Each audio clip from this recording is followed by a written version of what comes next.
Hey guys, good evening and welcome to Devbhoomi career point. आशा करता हूँ आप सभी लोग स्वस्थ होंगे, काफ़ी अच्छी आपकी स्टडी चल रही होगी।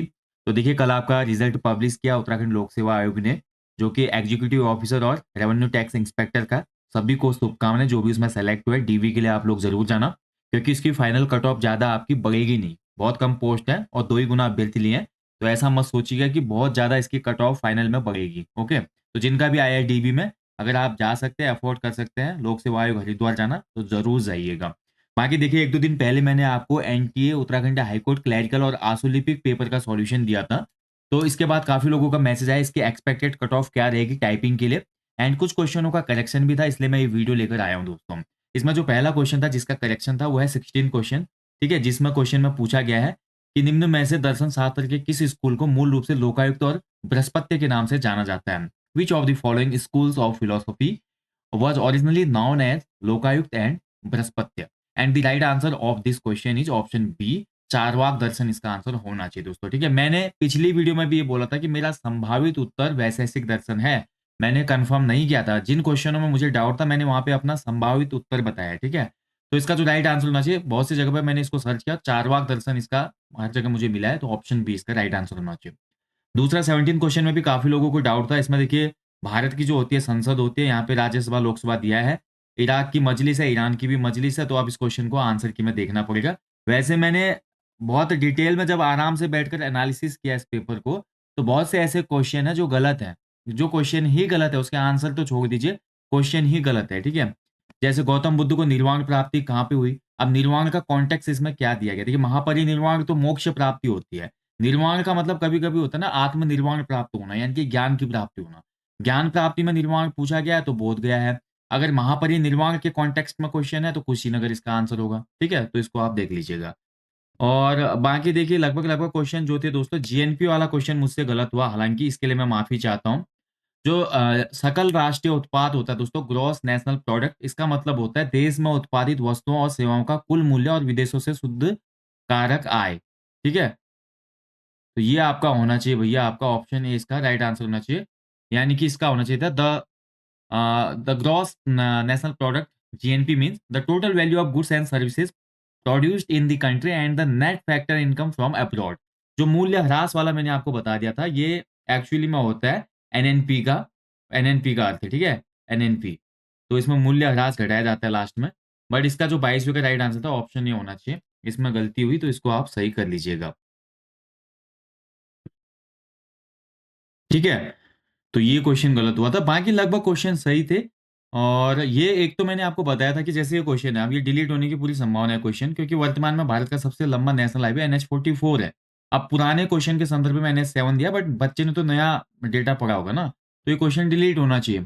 बाकी क्वेश्चन पेपर मैंने आपको बताया था कि मैं ट्रैवल में था और उसी के दौरान मैंने आपको ये रिकॉर्ड करके दिया था, क्योंकि बहुत ज़्यादा मैसेज आप लोगों के आ रहे थे। तो मैंने कार में बैठ के ही ये रिकॉर्डिंग करके आपको दिया था ये पेपर।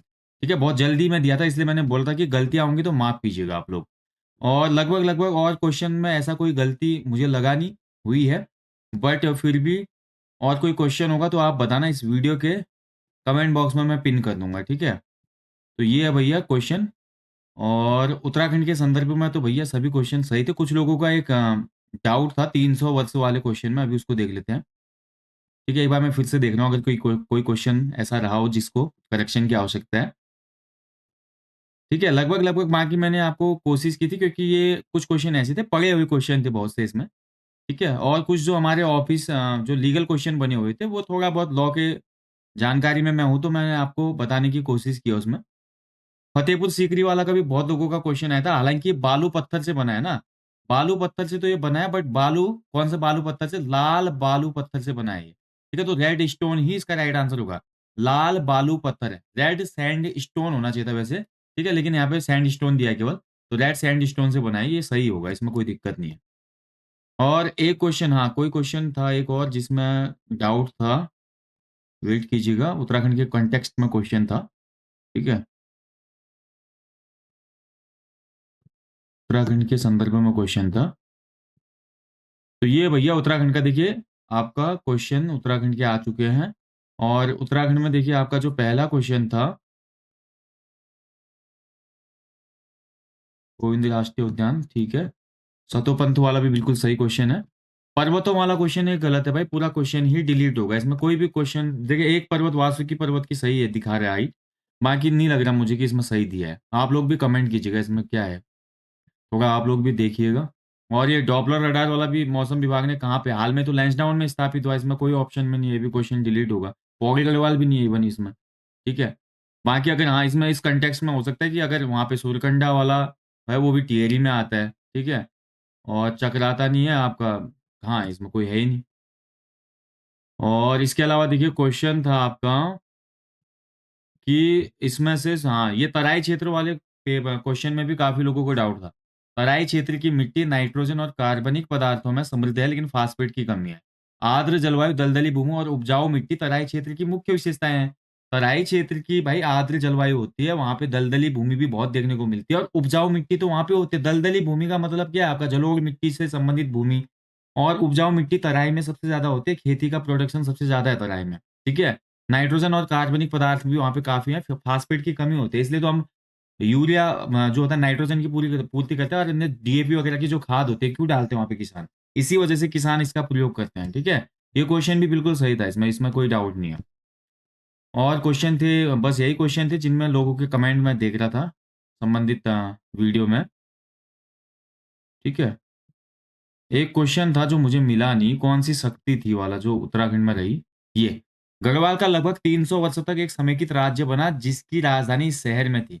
काफी लोग जोशीमठ बोले थे, जोशीमठ गलत है, इसका श्रीनगर जो मैंने आपको बताया था पूरे वीडियो में वो बिल्कुल सही है। श्रीनगर को देखिए राजधानी कब बनाया गया था, श्रीनगर को राजधानी अजय पाल ने बनाया था ना, अजय पाल के द्वारा श्रीनगर को राजधानी बनाया गया 1500 ईस्वी के आसपास। और लगभग 1815 तक, जब 1800 जो हमारा खुड़बुड़ा का युद्ध होता है 1814 में, खुड़बुड़ा युद्ध तक जो हुआ हमारा, गढ़वाल जो रही आपकी श्रीनगर जो रही थी, ये परमार वंश की या गढ़वाल की 300 वर्ष तक राजधानी रही, ठीक है। तो यही आपका देखिए देवलगढ़ राजधानी अजयपाल 1515 1512 के आसपास ले जाता है, फिर 1515 में श्रीनगर आती है। 1515 से 1815 आप देखो 300 साल हो गए, तो श्रीनगर इसमें कोई डाउट ही नहीं है। तो ये क्वेश्चन बिल्कुल सही है, ठीक है। तो ये थे क्वेश्चन, बाकी और इसके अलावा कोई क्वेश्चन में डाउट होगा आप कमेंट करना। बाकी सिंपली मुद्दे पे आते हैं, इसकी जो टाइपिंग के लिए कट ऑफ रह सकती है वो कितनी रह सकती है। पिछला जो मैंने क्वेश्चनों का डेटा आपको दिया था, थोड़ा उसमें मेरे से गलती हुई थी। इसमें सबसे पहले 14 क्वेश्चन पूछे गए सामान्य हिंदी के, ठीक है? 14 क्वेश्चन है सामान्य हिंदी के। इसके बाद देखिए इसमें जीएस के क्वेश्चन पूछे गए हैं 86, जो कि सबसे डिफिकल्ट पोर्शन रहा है इसमें, जीएस जीके के क्वेश्चन है 86, ठीक है? और इसके बाद जो हमारा उत्तराखंड का पोर्शन था, इसमें आपका 40 क्वेश्चन थे। मैंने इसमें 50 बता दिया था लास्ट में। यूके जीके के आपके 40 क्वेश्चन थे। अब देखिए जो 14 हिंदी के क्वेश्चन थे, ये कुछ कठिन थे, कुछ सरल थे, तो एवरेज स्कोर इसमें लाया जा सकता था 9 से 10 स्कोर, ठीक है। और 86 जो जीएस के क्वेश्चन है भैया, इसमें से माई मुश्किल से मैं बोल रहा हूँ, इसमें जो पढ़ने वाला बच्चा भी है वो लगभग लगभग 50-52 स्कोर कर सकता है। और जो 40 यूके जीके इसमें यार कम से कम 30 से 35 का स्कोर तो हो ही सकता है। 35 मैं लेके चलता हूँ, ठीक है। जो मिनिमम एवरेज स्कोर लेता हूँ मैं 30 का, ठीक है। तो 30 का एवरेज स्कोर हम यूके जीके में लेते हैं, 50 का हम जीएस में ले रहे हैं, और लगभग लगभग 8-9 क्वेश्चनों का हम हिंदी में ले रहे हैं। तो ये आपका टोटल जो हमारा एवरेज स्कोर हो जाता है, ये 50 और 30 80 और 9 89, ठीक है। 89 स्कोर हो रहा है। और 89 स्कोर तो हो रहा है, बट जो इसमें पोस्ट है दोस्तों, पोस्ट भी इस बार ज्यादा नहीं है। पोस्ट के हिसाब से आपका 4 टाइम इसमें कैंडिडेट्स को बुलाया जाएगा, ठीक है। 4 गुना अभ्यर्थियों को आयोग बुलाता है।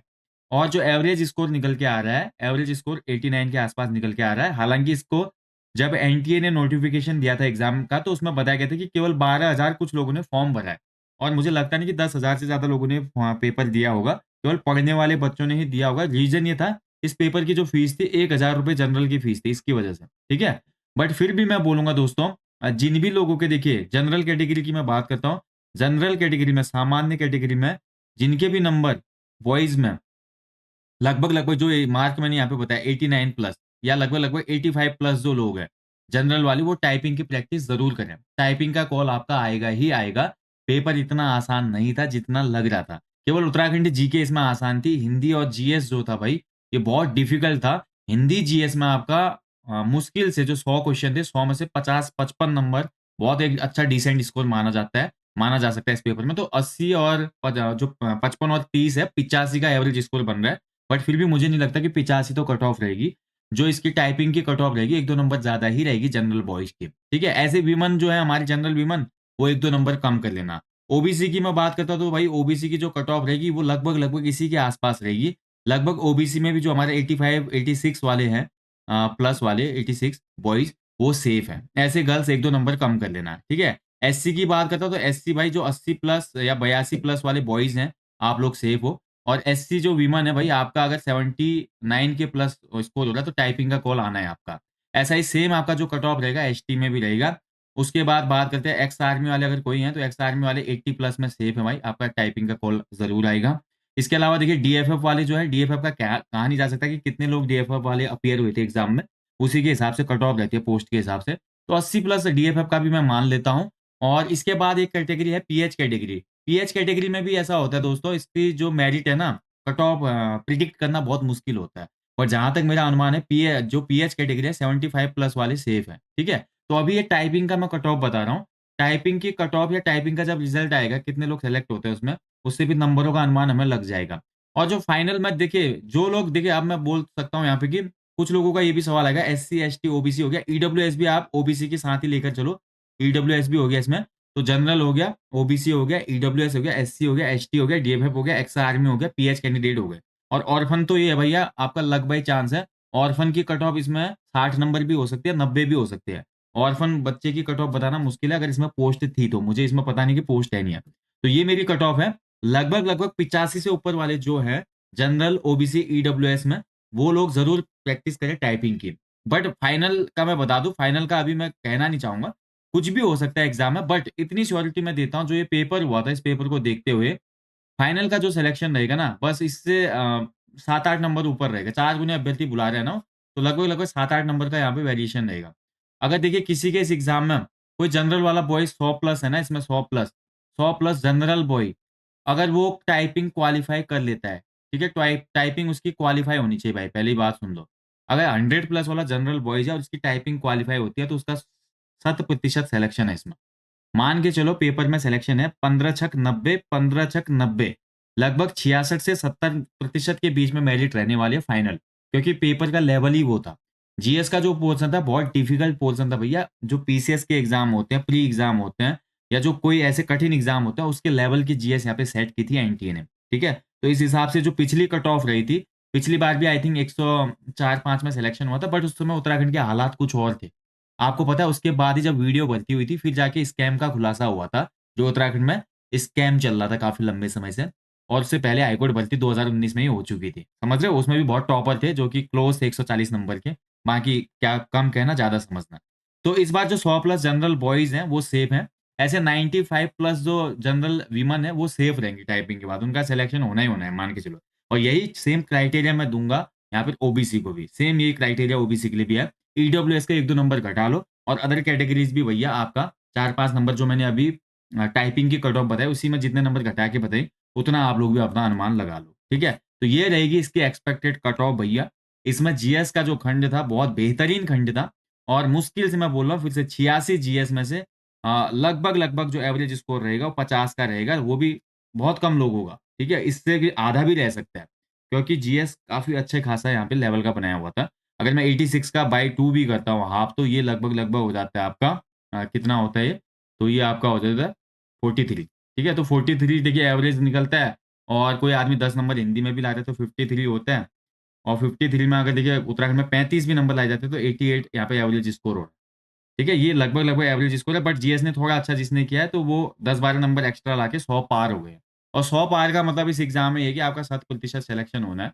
आप ये गांठ बांध लो, अपनी टाइपिंग पे फोकस करो। आंसू लिपिक में तो और कम जाएगी, मैं पहले बता रहा हूँ। और टाइपिंग स्पीड में मेहनत करना भैया, क्योंकि हाईकोर्ट क्लरिकल की typing Uttarakhand group C typing से थोड़ा ज्यादा स्पीड में मांगते हैं। इस चीज का ध्यान रखना, ठीक है। जो हमारे उत्तराखंड हाईकोर्ट की क्लरिकल की टाइपिंग होती है ना, थोड़ा ज्यादा स्पीड मांगते हैं उसमें।